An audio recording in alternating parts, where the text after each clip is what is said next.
friends, how are you? Just fine? Okay, my name is Ashi Jain and welcome back to the Super Daughters channel. So आज मैं आपके लिए एक बहुत interesting सा topic, यह टॉपिक साइंस सब्जेक्ट से रिलेटेड है और इस टॉपिक का नाम है सीड डिस्पोजल। इस वीडियो में मैं आपको सीड डिस्पोजल किस चीज़ों से होता है और सीड डिस्पोजल की डेफिनेशन बताऊंगी। सो ये वीडियो बहुत इंटरेस्टिंग होने वाला है, तो इसे बिना टाइम वेस्ट के फटाफट से स्टार्ट करते हैं। एंड तक देखना ज़रूर मत भूलना। सो फर्स्ट ऑफ ऑल मैं आपको बताऊंगी सीड डिस्पोजल की definition. The scattering of the seeds away from the mother plant is called seed disposal.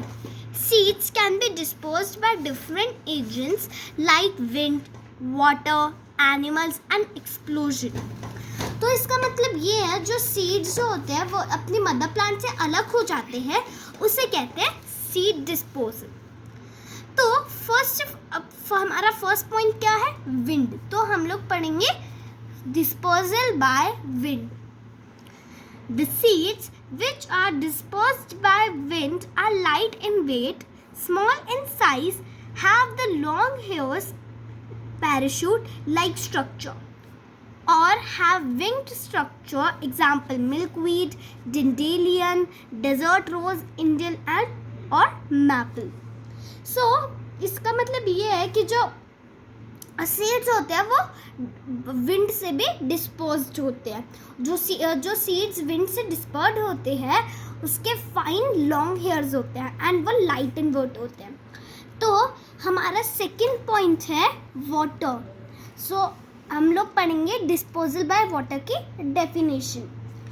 The seeds which are disposed by water are light and spongy,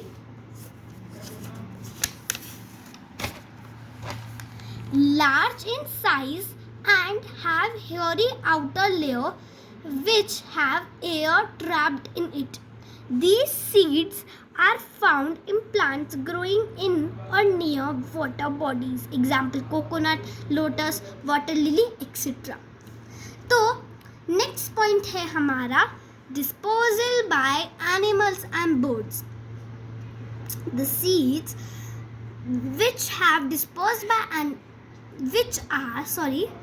dispersed by animals and birds have hooks or spines which stick to the feathers of birds or hairs or furs of animals and reach to the far away places. Example: burdock, gentium, tomato, lemon, etc. तो हमारा last and final point है disposal by explosion. Some seeds spread far away when the fruit dries and explodes. Example: ladyfinger, peas, poppy, etc. इसका मतलब ये है कि जब कोई फ्रूट ड्राई हो जाता है तो वो अचानक से फट जाता है और उस फ्रूट के जो अंदर सीड्स होते हैं वो क्या हो जाते हैं? एक्सप्लोड हो जाते हैं. तो thank you guys for watching this video. I hope you like this video. Please like, share and subscribe my channel. Meet you next video. Till then, bye bye. Take care. Bye friends.